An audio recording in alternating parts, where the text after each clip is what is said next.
জয় জয় চৈতন্য চরিতামৃত কি তাহলে কি বললেন যে অন্য কামি যদি করি কৃষ্ণের ভজন, কেউ যদি কোনো কিছু ভাবনায় নাও জানেন, সাধন ভজনের ব্যাপারটাও কিন্তু যদি না বুঝেন, কৃষ্ণ তত্ত্ব সম্বন্ধে নাও জানেন, কিন্তু যে কোনো দেবী দেবীকে মূর্তিকে প্রণাম করবার সময় হে কৃষ্ণ বলে যদি তার ব্যাকুলতা জাগিয়ে ভগবানের চরণে মন থেকে নিবেদন করে দেন, না মাগিতেও কৃষ্ণ তারে দেন সচরণ। তাহলে আমরা ভগবানের কাছে যদি কৃষ্ণ আমাদের কাছে মুখ্য হয়, ভগবান শ্রী বিষ্ণু যদি আমাদের মুখ্য হয়, গৌণ যদি কোনো বিষয় হয়, তো ভগবান আমাদের জীবের সেই গৌণ বিষয়টাও তিনি পূর্ণ করে দেন। কারণ ভগবানের কৃপাই হচ্ছে কি, যখন তিনি জীবকে কৃপা করেন তখন তার বিষয় ভাবনা নষ্ট করে দেন। তাই যখন ধ্রুবকে বললেন তোমার মনের বাসনা কি, সেইভাবে বর তুমি প্রার্থনা করো, তখন ধ্রুব তো ভুলে গেছেন ভগবানের সেই ঐশ্বর্য মাধুর্য, ৬৬ কলাযুক্ত তার দেহ অঙ্গের সৌন্দর্য, সকল কিছু পেয়ে তিনি ভুলে গেছেন আমি কিসের জন্য সাধন করতে নেমেছিলাম। সাধন ভজনের লক্ষ্য নিয়ে যেটা নেমেছিলাম সেটা তো বিস্তৃত হয়েছে। অর্থাৎ তুমি অজ্ঞ, আমি তো অজ্ঞ নয়, আমি বিজ্ঞ। আমি বিজ্ঞ কি করি, সচরণামৃত দিয়া বিষয় ভুলাই জীবের। যেমন কোন একটি বাচ্চা শিশু, সে সম্মুখে কোনো একটি যদি কীটকে দেখে ধরবার চিন্তা ভাবনা করে পিতার কাছে বা মাতার কাছে যখন ব্যাকুলতা দেখায়, সেই দূষিত কীটটি ধরবার জন্য আমরা কি পুত্রকে সহায়তা করি, না সেই কীটটিকে থেকে দূরে সরিয়ে নেওয়ার চিন্তা ভাবনা করি? কিন্তু শিশুর একটা বোধ আছে কি না, শিশু বলটা কিসে, ক্রন্দনে শিশুর সব থেকে বল। কারণ কোনো কিছু যখনই না পায় শিশু ক্রন্দন করে, আর ক্রন্দন করলে সে মনে করে পিতামাতা আমাকে প্রদান করবে, ক্রন্দন করবে, অভিমান করবে, রাগ করবে, গসা করবে ইত্যাদি, চরম থেকে চরম জায়গায় পৌঁছে যায়। কারণ সে জানে আমি ক্রন্দন করলে পিতা তো মাতা তো আমাকে পূর্ণতা প্রদান করবেন, এটা স্বাভাবিক নিয়ম। তাহলে সেই বিজ্ঞ যিনি জানেন, অবগত আছেন যে বস্তুটিকে স্পর্শ করলে সেই অজ্ঞ মানুষটির ক্ষতি হবে, আমরা তো তাকে ধরতে দিই না। তখন তাকে না ধরতে দিয়ে আমরা কি করি, দূরে একটি পাখিকে দেখিয়ে বলি বাবা হায় দেখ একটা পাখি কেমন উঠছে। তখন সেই কীট থেকে তার মনটা সরে যেয়ে পাখির দিকে যায়। পাখির দিকে যখন ধাবমান হয়, তখন সে পাখিটি নেওয়ার জন্য যখন জেদ করে, তখন যদি আমরা ওই তার নিচে কীটটিকে দেওয়ার জন্য প্রয়াসী হয়, তখন সে আর সেটা নিবে না। এটা শিশুর বৈশিষ্ট্য। তাই যে বাসনা নিয়ে সে সাধন করতে নেমেছিল, ভগবান তার সচরণামৃত দিয়ে সেই বাসনাকে নিবৃত্তি করে দিয়েছে। তাই আমার শ্রীহরি বললেন কি, যে হে পুত্র ধ্রুব, তুমি যে বাসনা নিয়ে সাধনে ব্রতী হয়েছিলে, তপস্যা করেছিলে, তুমি ভুলে গেছো। তো ভুলে গেলেও তুমি তোমার মনের মতন বস্তু তুমি প্রাপ্ত হবে। আমি তোমার জন্য একটি লোক তৈরি করেছি, যেই লোকের আর কেন এর আগে কোনো অধিবাসী হয়নি। তার নাম হচ্ছে, তোমার নাম অনুসারেই হয়েছে, তার নাম হচ্ছে ধ্রুবলোক। আমরা সকলে ধ্রুব তারা দেখি, এই ধ্রুবলোক আছে বলে গ্রহ উপগ্রহ নক্ষত্র সকলের কিন্তু নিজস্ব ভারসাম্য রয়েছে। একমাত্র ধ্রুবলোকই আমাদের সকল গ্রহ উপগ্রহের বাহিরের যে চালনা শক্তি তিনি কন্ট্রোল করছেন। ভগবান বিষ্ণু বললেন যে একটি গরুকে একটি খুঁটা দিলে যেমন সেই গরুটি তার নিজস্ব খুঁটার যে দড়ি ততোধিক সেই জায়গার মধ্যে ঘোরাফেরা করে, এবং সেই খুঁটার মধ্যেই যতটি ঘাস থাকে সেইগুলি খায়, তার বাইরে কিন্তু যেতে পারে না।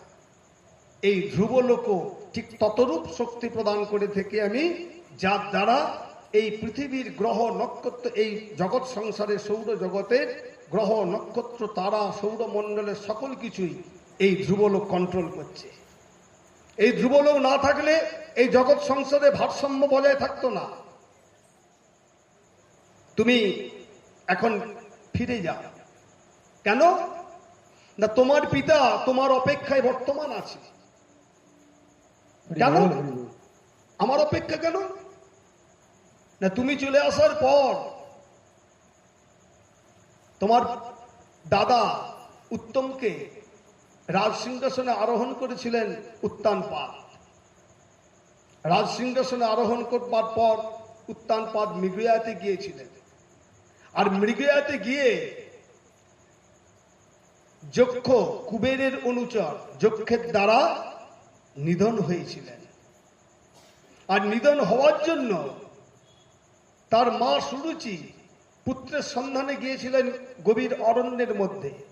আর গভীর অরণ্যের মধ্যে যখন গমন করেন, সেইখানে দাবানলে দগ্ধ হয়ে পঞ্চত্র প্রাপ্ত হয়েছেন। জয় জয় নিতাই গৌর হরি বল, হরি বল। তাই তোমার মা তো সুনীতি, সে তো রাজমহলের বাইরে অবস্থান করছে, তাকে তো রাজমহলে প্রবেশ করতে দেওয়া হয়নি, সে অভাগিনী। তুমি সত্যের ফিরে যাও, পিতা তোমার অপেক্ষায় অপেক্ষমান। তুমি 36,000 বৎসর পৃথিবী শাসন করবে, তারপরে যথা সময়ে সন্ন্যাস আশ্রম গ্রহণ করে তুমি যখন উপস্থিত হবে, তখন আমার নিজে প্রিয় রথ তোমার নিকটে আমি প্রেরণ করব। এই রূপে ধ্রুব ভগবান বিষ্ণুর বাক্যকে পরম বাক্য মনে করে দণ্ডবোধ ভূমিষ্ঠ প্রণাম করে ফিরে এলেন তার নিজের পিতৃালয়ে। পিতৃদেব উত্তানপাদ এই খবর অবগত হয়ে আনন্দের সহিত তিনি চিন্তান করতে লাগলেন যে আমার পুত্র ফিরে আসছে, এই ফিরে আসার দিনটিকে স্মরণীয় করার জন্য আমি অনাবিল আনন্দের স্রোতে এই নগরবাসীদেরকে যে যে যে যা কিছু চাইবে আমি দান করব।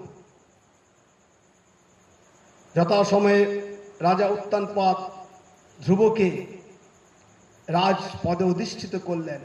তিনি রাজপদে অধিষ্ঠিত হয়ে তিনি রাজ্য শাসন করতে আরম্ভ করলেন। তিনি মনে মনে চিন্তা করলেন, আমার দাদাকে যে হত্যা করেছে সেই যক্ষকে আমি নিহত করব। কেন রাজা হয়েছি, রাজদণ্ড দেওয়া আমার কর্তব্য।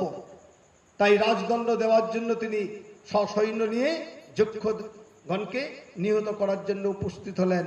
যক্ষদিকে আহ্বান করলেন, হে যক্ষগণ, তুমি আমার ভাইকে হত্যা করেছো, তোমাকে আমি নিধন করব। যথাসময়ে সেই যক্ষগণ এসে উপস্থিত হয়ে যুদ্ধ করলেন। যুদ্ধতে, কারণ যক্ষ হচ্ছে মায়া, কুবেরের অনুচর।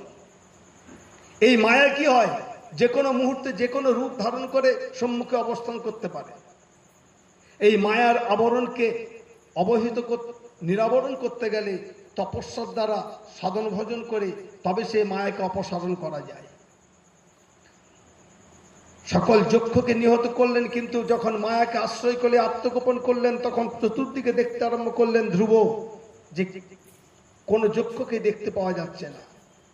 তখন ভগবান সকল মুনি ঋষিগণ ধ্রুবকে বললেন কি, হে ধ্রুব, আপনি নারায়ণের সাধনা করুন। নারায়ণের অস্ত্র যোজনা করলেন। সেই নারায়ণ অস্ত্রের যোজনার ফলে সকল যক্ষগণ তাদের মায়া থেকে বিচ্যুত হয়ে গেলেন, কারণ নারায়ণের কাছে সকল মায়াই বিদূরিত হয়ে যায়। সেই নারায়ণ অস্ত্র প্রয়োগের দ্বারা সকল যক্ষগণকে যখন নিহত করছেন, তখন দেখলেন যে যক্ষগণের সকলের বংশ নিপাত যাবে। স্বয়ংভুব মনু এসে উপস্থিত হয়ে কি বললেন যে, হে পুত্র ধ্রুব, তুমি এক যক্ষ তোমার দাদাকে হত্যা করেছে, তুমি সকল যক্ষকে নিহত করছো কেন? এটা তো তোমার রাজধর্ম নয়। যে যক্ষ তোমাকে হত্যা করেছে তোমার দাদাকে, তুমি তাকে নিহত করো। তুমি যক্ষ ধ্বংস হয়ে যাবে, তুমি এর থেকে বিরত হও। কারণ তুমি হরির আরাধনা করে হরির কৃপা পেয়েছো। তুমি জীবের ভিতরে যে আত্মা আছে, সে আত্মাকে লক্ষ্য করো। কারণ জীবের প্রতি ক্রোধ প্রদর্শন করার অর্থ হচ্ছে তুমি আত্মাকে ভজনা করো না।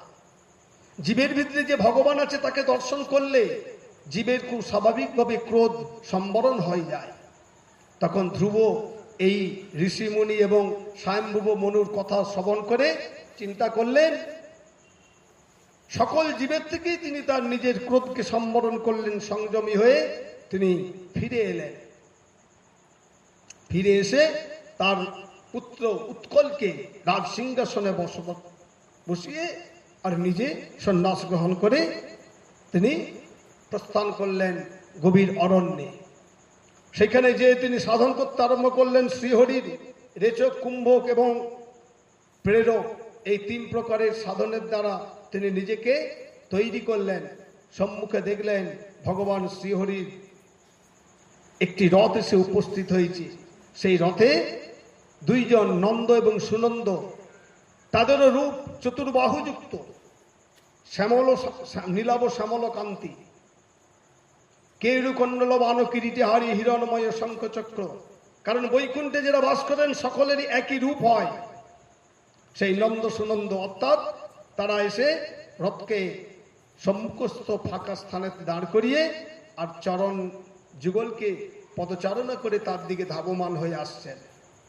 তিনি জানেন না কে।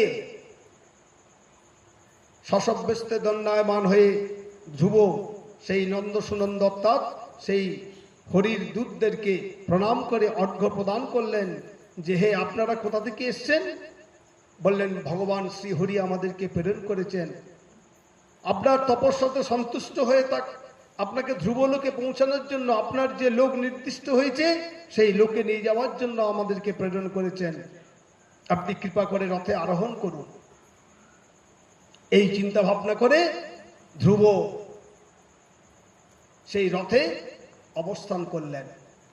রথ যখন ভূভুবস্ব, পৃথিবীলোক, আকাশলোক এবং স্বর্গলোক পেরিয়ে যখন যাচ্ছে, তখন নন্দ সুনন্দকে জিজ্ঞাসা করছে যে, আমার মাতা তো রয়ে গেছে শুনিতে। বলল, আপনার কোনো চিন্তা নেই, আপনি আপনার অগ্রে অগ্রে দেখুন, ভগবান শ্রীহরি আপনার মাতার জন্য রথ প্রেরণ করে দিয়েছেন। কারণ আপনারই তপস্যায় সন্তুষ্ট হয়ে আপনার মায়ের সেই যে দুস্থ অবস্থা থেকে নিষ্কৃতি করার জন্য তিনি রথ পাঠিয়ে আপনার মাকে আপনার আগে আগে নিয়ে যাচ্ছে, আপনি দেখুন। তখন তাকিয়ে দেখলেন যে মা সুনীতি রথে আরোহণ করে যাচ্ছেন, পশ্চাতে পশ্চাতে ধ্রুব গমন করছেন। অর্থাৎ পুত্রের তপস্যার ফল মাও কিন্তু পেয়ে থাকে। মা নিজে সাধন ভোজন না করুক, পুত্র যদি সাধন ভোজনে কঠিন ভগবানকে প্রীতি সম্পাদন করতে পারেন, তাহলে কিন্তু আমরা খুব সহজেই আমার মাকেও কিন্তু সেই জায়গায় নিয়ে যেতে পারেন। তাই আমরা এখানে আর বিশেষ কিছু বলবো না, সময় কারণ এর অনেক বিস্তৃত। এইখানে আমরা আজকের মতন এই ভাগবতীয় কথা সমাপ্ত করি।